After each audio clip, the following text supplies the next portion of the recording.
Dans cette vidéo, tu vas pouvoir t'entraîner à déterminer une loi de probabilité pour une variable aléatoire. Si jamais cet exercice te pose des difficultés, à tout moment tu peux cliquer sur le lien SOS. Tu pourras visualiser ainsi une autre vidéo qui t'explique bien plus en détail le principe de cette méthode. Ici, on va aller un tout petit peu plus vite pour la résolution. C'est parti, tu peux donc répondre à la première question et mettre la vidéo en pause. Correction. Alors cette première question n'est pas bien difficile. On va dire que on va noter G le gain et B le bénéfice. Bien, si on lit l'énoncé, on te dit que le bénéfice, c'est en gros le gain moins 3. Puisque, alors on va déjà l'écrire, bénéfice égale à gain moins 3 euros. Puisque à chaque fois tu mises 3 euros, donc si tu gagnes par exemple 4 euros, eh bien, il faudra faire 4 moins 3 pour savoir la différence de ce que tu as effectivement gagné. Pour le gain, quand on regarde tous nos jetons, on voit bien qu'il est compris entre 1 et 6 euros. Puisque j'ai des jetons à 1 au pire et des jetons à 6 au mieux.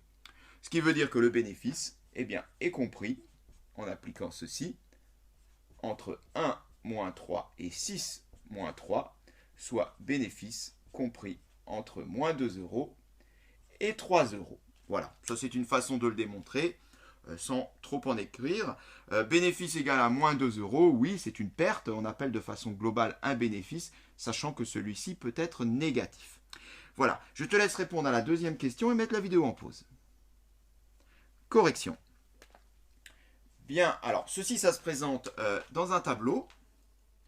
Voilà, le tableau est prêt.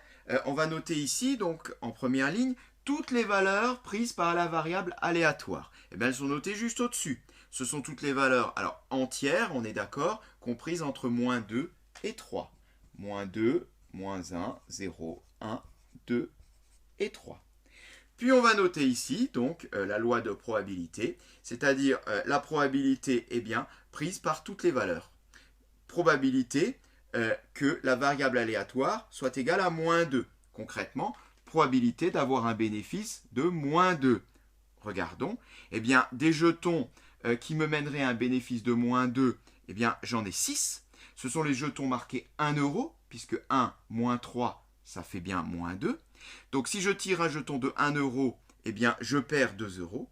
J'ai 6 jetons sur combien en tout? Il suffit de les compter, sur 21. 6 sur 21. Voilà la probabilité d'avoir un bénéfice de moins 2. Alors on pourrait simplifier 6 sur 21, mais on va se contenter de garder un dénominateur de 21 partout. Ça sera bien plus facile après pour les calculs. Moins 1, dans ce cas-là, il faudrait tirer un jeton marqué 2, puisque je gagnerai 2 euros. Avec ma mise, ça me ferait moins 1. Des jetons marqués 2 euros, j'en ai 5, 5 sur 21.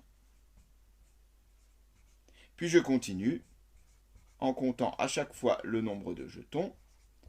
Et le dernier cas, la seule possibilité de gagner 3 euros, c'est de tirer un jeton 6 euros. 6 moins 3, 3. Il n'y en a qu'un seul, une chance sur 21. Voilà la loi de probabilité pour la variable aléatoire x. Tu peux répondre à la dernière question et mettre la vidéo en pause. Correction. Là, on te demande de calculer l'espérance de x. Concrètement, le gain que l'on peut, le bénéfice que l'on peut espérer obtenir. On rappelle la formule qui te dit qu'il suffit de multiplier successivement la valeur prise par la variable aléatoire et la probabilité correspondante. Ça donne quoi? Alors je vais l'écrire pour les premières. Moins 2 avec une probabilité de 6 sur 21, plus moins 1 avec une probabilité de 5 sur 21, c'est en gros un calcul de moyenne, plus etc. Et je continue ceci jusqu'à la dernière colonne en additionnant à chaque fois les petits produits et tu obtiens normalement moins 1 tiers. L'espérance de x est de moins 1 tiers. Qu'est-ce que cela signifie? Cela signifie que la valeur que l'on peut espérer obtenir pour x sur un grand nombre de jeux est de moins 1 tiers. C'est donc un bénéfice correspondant à une perte. Autrement dit, ce jeu n'est pas rentable pour le joueur, puisque sur un grand nombre de jeux, en moyenne, on peut espérer perdre, j'utilise quand même le mot espérer qui est positif en relation avec l'expression espérance de X, eh bien on peut espérer perdre 33 centimes environ en moyenne sur un grand nombre de jeux. Donc ce jeu n'est pas rentable pour le joueur, mais il l'est par contre pour l'organisateur, comme souvent pour des jeux. Voilà, cette séquence est terminée.